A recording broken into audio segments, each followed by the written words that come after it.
mà lưới ra khó môi cho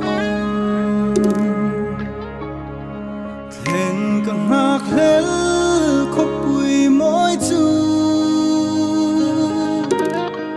lung du rong gió ngăn kim nồng buộc cha kinh cá thir bang thay lòng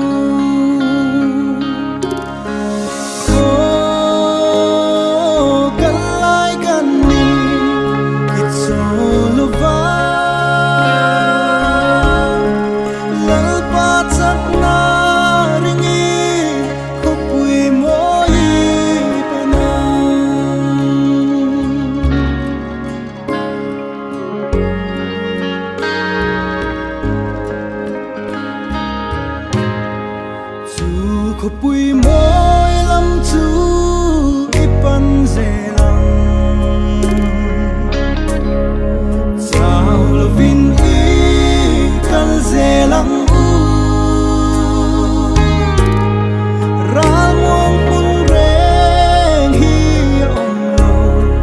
lỡ pa nên căn khen mãi dòng